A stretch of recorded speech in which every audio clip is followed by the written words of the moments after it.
الجبال فأبين أن يحملنها وأشفقن منها وحملها الإنسان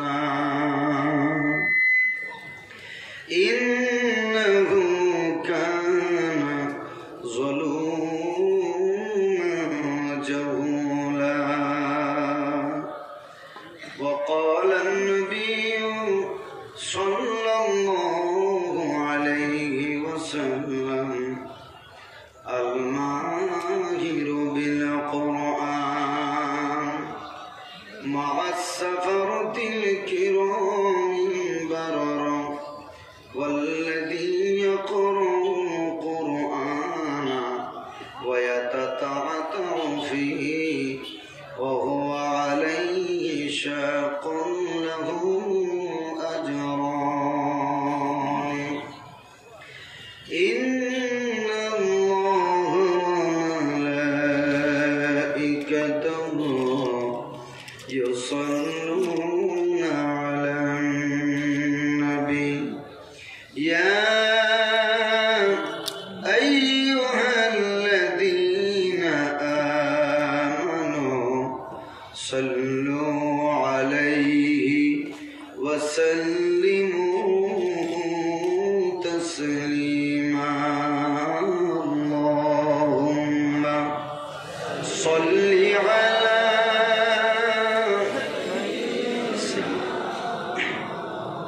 সাউন্ডটা আমি যেমন বলেছি ভাই তেমন করেন রিভার্বটা হালকা দেন মোটামুটি টোনটা ফুল দেন ইকো দিয়ে দেন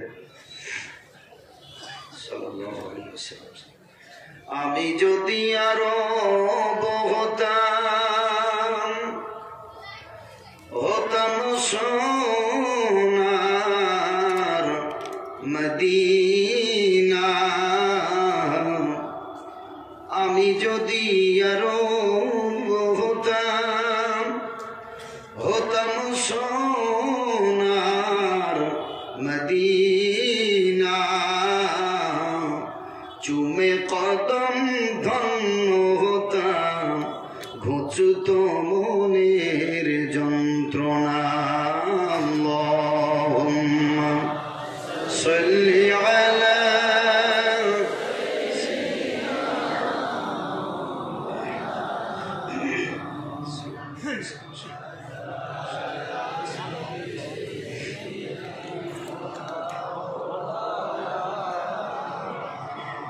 কে আসলো বলে এই পৃথিবী হলো উজালা কে গাইল এসে সামেরি গান শূন্য কাফেলা কে গাইল এসে সামেরি গান শূন্য কাফেলা কে আসলো বলে এই পৃথিবী হলো উজালা কে গাইল এসে সামনেরি গান শূন্য কাফেলা কে গাইল এসে সামনেরি গান শূন্য কাফেলা ও হাশিমি মক্কি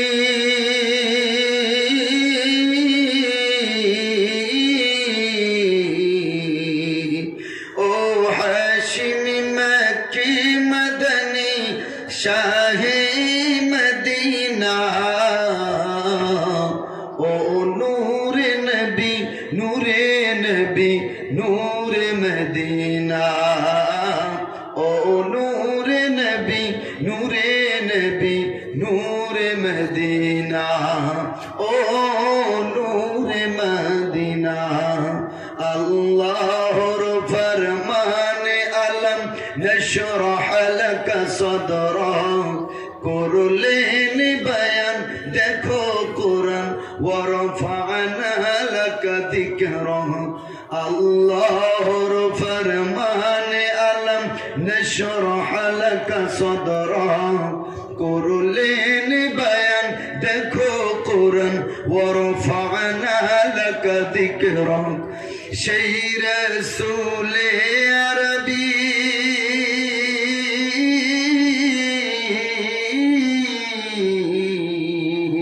সেই রাসূলে আরবী মানব দরদি সেই রাসূলে আরবী মানব দরদি শাফাআত সফিনা ও নূরে নবী নূরে নবী নূরে মদিনা ও নূরে নবী নূরে নবী নূরে মদিনা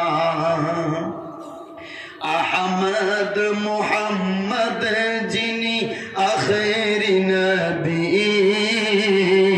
যার ওসিলাতে সৃজন হলো সুন্দর পৃথিবী। একটু জোরে বলবেন সুবহানাল্লাহ, আরো জোরে আওয়াজ দিয়ে বলবেন সুবহানাল্লাহ। যে রাসূলের ওসিলা করে আল্লাহ পৃথিবী সৃষ্টি করলেন, সুন্দর করলেন। কি মায়ার নবী। কবি আবার বলছেন আহমদ মুহাম্মদ যিনি আখেরি নবী যার ওসিলাতে সৃজন হলো সুন্দর পৃথিবী যার চেহারা নুরানি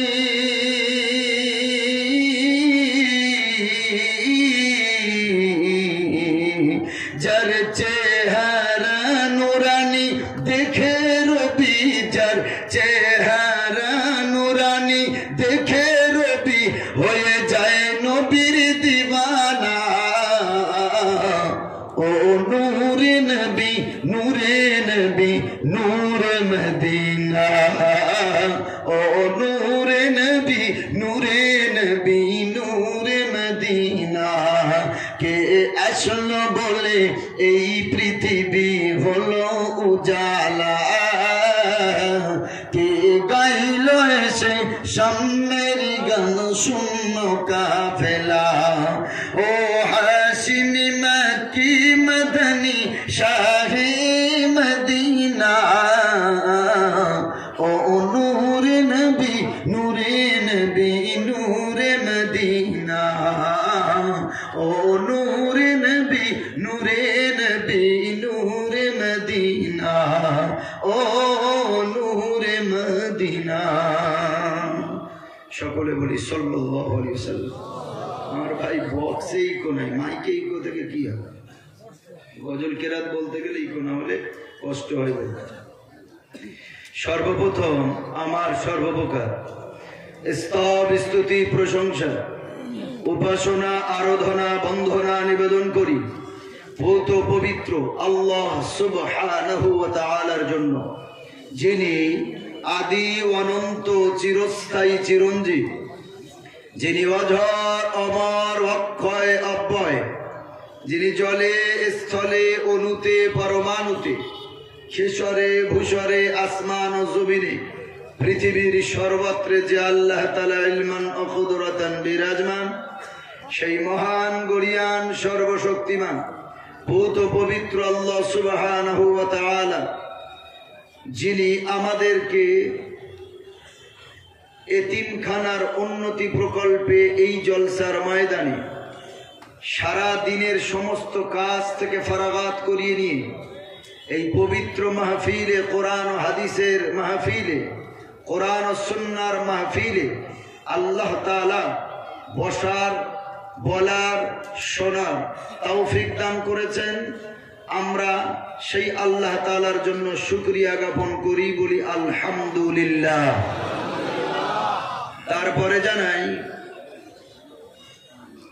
শতকোটি দরুদ ও সালাম বর্ষিত হোক আকায়ে নামদার তাজদারে মদিনা আহমদে মুস্তাফা মা আমিনার লাল মরুর দুলাল মদিনার ভাস্কর রহমতুল লিল আলামিন সৈয়দুল মুরসালিন খাতামুন নবিয়্যিন শাফিউল মুজনবিন, যিনি জাতির ধারক বাহক কর্ণধর মাথার মুকুট ও নয়নের মণি, সেই মায়ার দয়ার ও করুণার নবী নবী আকরাম সাল্লাল্লাহু আলাইহি ওয়াসাল্লামের রওজায়ে আতহারে আল্লাহ তাআলা আমাদের মতো গুনাহগার অহংকারী, পাপিষ্ঠ, অধম, নালায়েকের পক্ষ থেকে আমার নবীজির রওজায়ে আতহারে অসংখ্য দরুদ ও সালামের ধারা বর্ষণ করুন বা নিবেদিত হোক। সকলে প্রাণ খুলে বলি আল্লাহুম্মা আমিন।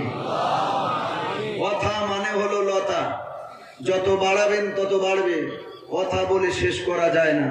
তবে আমলটা হলো অরিজিনাল, মেনে নেওয়াটা হলো অরিজিনাল।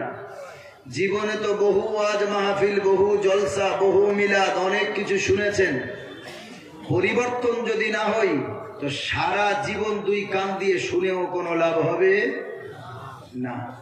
এজন্য আজকে আমরা যারা এসেছি খাবার জন্য না, ঘুমানোর জন্য না, বেলাল্লাপনা করার জন্য না, টাইম পাস করার জন্য না, আনন্দ করার জন্য না, আজকে আমরা নিয়ত করে নিই যে আমরা পরিবর্তন হওয়ার জন্য এসেছি। এই নিয়তটা আগে করে ফেলি। কারণ নিয়ত আপনি যেমন এখানে যেমন নিয়ত করে বসবেন তেমন ফল নিয়ে বাড়ি যেতে পারবেন। রাসূল আকরাম সাল্লাল্লাহু আলাইহি সাল্লাম বলেন, ইন্নামাল আ'মালু বিন্নিয়াতি ওয়া লিকুল্লি ইমরিইম মা নাওয়া ফামান কানাত হিজরাতুহু ইলা দুনিয়া ইসিবুহা আও ইলা ইমরাআতি ইয়ানকিহুহা ফাহিজরাতুহু ইলা মা হাজারা ইলাইহি। তুমি যেই নিয়তে হজে যাবে, তুমি যদি আল্লাহ আল্লাহ রসুলকে পাওয়ার জন্য হজ করতে যাও তো ওই নিয়ত অনুযায়ী তাদেরকেই পেয়ে হজ কবুল হয়ে তবে তুমি ঘরে ফিরবে। আর যদি তুমি দুনিয়ার নাম কামাই করার জন্য যাও, যদি তুমি নারীর চক্রে পড়ে তুমি যদি মক্কা মদিনাতে যাওয়ার যদি মনে করো, কোন মেয়ের সাথে রিলেশন হয়েছে, তার সাথে দেখা করতে যাব, হজও করবো, রসুল বলেন ওই মহিলাকে বউ হিসেবে পাবি, আল্লাহকেও পাবি না, আমি রসুল আমাকেও পাবি না। কারণ তোর নিয়তে গলত আছে। তুই নিয়ত যেমন করবি তোর নিয়ত অনুযায়ী আল্লাহ তোর কর্মফল দান করবে। এই জন্য নিয়তটা সহি করার দরকার আছে না নাই?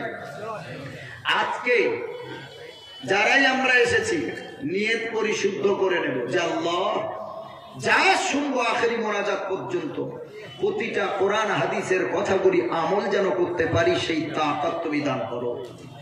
আমি যদি পরিবর্তনের ইচ্ছা না করি, খোদার জাতের কসম আল্লাহ আমাকে পরিবর্তন করবেন না। যদিও হেদায়েতের মালিক কে? হেদায়েতের মালিক কিন্তু